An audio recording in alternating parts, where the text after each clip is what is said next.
Hello കൂട്ടുകാരെ, എല്ലാവർക്കും my art സ്റ്റോറിയിലേക്ക് സ്വാഗതം.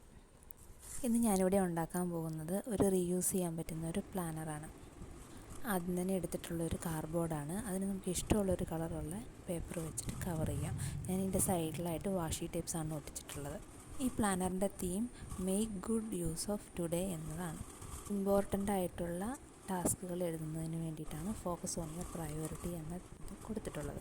അതിനുശേഷം to do list, meal plan, programs, routine, calls, അവർ മെസ്സേജസ്, നോട്ട്സ്, അങ്ങനെ ഓരോ കാര്യങ്ങളിലും എഴുതാൻ വേണ്ടിയിട്ടുള്ള സ്പേസ് കൊടുത്തിട്ടുണ്ട്. പ്രോഗ്രാംസിനാണെങ്കിൽ ഞാൻ 1 അവർ ഇൻ്റർവെല്ലിൽ വെച്ചിട്ടാണ് എടുത്തിട്ടുള്ളത്. അപ്പോൾ നമുക്ക് ഓരോ സമയത്തും എഴുതാൻ വളരെ ഈസി ആയിട്ടുണ്ടാവും. ഞാനിവിടെ 6 മണി മുതൽ വൈകുന്നേരം 8 മണി വരെയാണ് കൊടുത്തിട്ടുള്ളത്. നമുക്ക് ഓരോരുത്തരുടെ ഇഷ്ടത്തിനനുസരിച്ച് ടൈമിങ്സ് നമുക്കിഷ്ടമുള്ളത് ചെയ്യാം.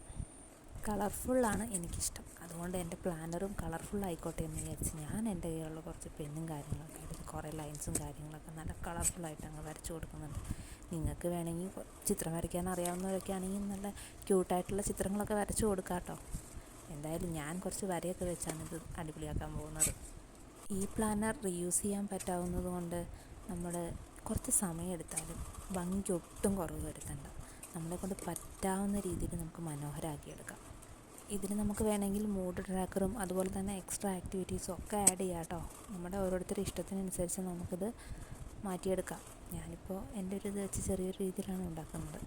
അപ്പോൾ നിങ്ങൾക്ക് എല്ലാവർക്കും ഇഷ്ടപ്പെടുകയാണെങ്കിൽ എല്ലാവരും ഒന്ന് ട്രൈ ചെയ്ത് നോക്കണം. അപ്പോൾ നമുക്ക് എപ്പോഴും നല്ലതാണ് പ്ലാനറൊക്കെ ഉണ്ടെങ്കിൽ നമ്മുടെ ഡെയിലി ലൈഫും മെച്ചപ്പെടുത്തുന്നതിനൊക്കെ വളരെ യൂസ്ഫുൾ ആയിട്ടുള്ളൊരു സംഭവമാണ്. അപ്പോൾ എല്ലാവരും ഇഷ്ടപ്പെടുകയാണെങ്കിൽ ലൈക്ക് ചെയ്യണം, സബ്സ്ക്രൈബ് ചെയ്യണം, ഷെയർ ചെയ്യണം. അപ്പോൾ നിങ്ങളെല്ലാവരും സപ്പോർട്ട് ചെയ്യണം. അപ്പോൾ എല്ലാവരും എനിക്ക് ഇതുവരെ സപ്പോർട്ട് ചെയ്ത എല്ലാ കൂട്ടുകാർക്കും ഒരുപാട് താങ്ക്സ് ഉണ്ട്. അപ്പോൾ ഇനിയും നിങ്ങളെല്ലാവരും സപ്പോർട്ട് വേണം. അപ്പോൾ നമ്മുടെ പ്ലാനർ ഇപ്പോൾ നമ്മൾ ഏകദേശമൊക്കെ സെറ്റായിട്ടുണ്ട്. ഇനി നമുക്ക് ലാസ്റ്റത്തെ മിനുക്ക് പണി എന്താണെന്ന് വെച്ചിട്ടുണ്ടെങ്കിൽ ഇത് റീയൂസ് ചെയ്യണമെങ്കിൽ നമുക്കതിനൊരു കോട്ടിങ് കൊടുക്കണം. അതിന് ഞാനിവിടെ ഒരു സെല്ലോ ടേപ്പാണ് യൂസ് ചെയ്യുന്നത്. സെല്ലോ ടേപ്പ് വെച്ചിട്ട് നമുക്കിത് മൊത്തത്തിലൊന്ന് കവർ ചെയ്തെടുക്കാം. അതിന് ശേഷം നമുക്ക് നമ്മുടെ സ്കെച്ച് പെൻ ഉപയോഗിച്ച് നമുക്കിതിൽ എഴുതാം. അതുപോലെ തന്നെ ഇങ്ക് പെന്നൊക്കെ ഉപയോഗിച്ച് എഴുതുമ്പോൾ നമുക്കതൊരു നനഞ്ഞ തുണിയെടുത്ത് തുടച്ച് കളഞ്ഞെങ്കിൽ നമുക്കത് റീയൂസ് ചെയ്യാവുന്നതാണ്. അങ്ങനെ വളരെ എളുപ്പത്തിൽ നമുക്ക് ചിലവ് ചുരുക്കി നമ്മുടെ വീട്ടിൽ തന്നെ നമുക്ക് വളരെ മനോഹരമായിട്ട് നമ്മുടെ ഇഷ്ടത്തിനനുസരിച്ചുള്ള പ്ലാനറുകൾ ഉണ്ടാക്കിയെടുക്കാം. അപ്പോൾ എല്ലാവരും ഇഷ്ടപ്പെട്ടിട്ടുണ്ടെങ്കിൽ ട്രൈ ചെയ്ത് നോക്കണം. എപ്പോഴും നല്ല യൂസ്ഫുള്ളാണ് ഇങ്ങനെ എഴുതുന്നതിന്. അപ്പോൾ ഇങ്ങനെ നമ്മൾ ഒരു പ്രാവശ്യം ഒന്ന് ചെയ്ത് നോക്കിക്കഴിഞ്ഞാൽ നമുക്ക് വീണ്ടും വീണ്ടും ഇതുപോലെ ഡെയിലി കാര്യങ്ങൾ ഷെഡ്യൂൾ ചെയ്ത് കൊണ്ടുപോകാൻ നമ്മൾ ഇഷ്ടപ്പെടും. അപ്പോൾ അത് എന്തായാലും എല്ലാവരും ഒന്ന് ട്രൈ ചെയ്ത് നോക്കണം. അപ്പോൾ thank you for watching my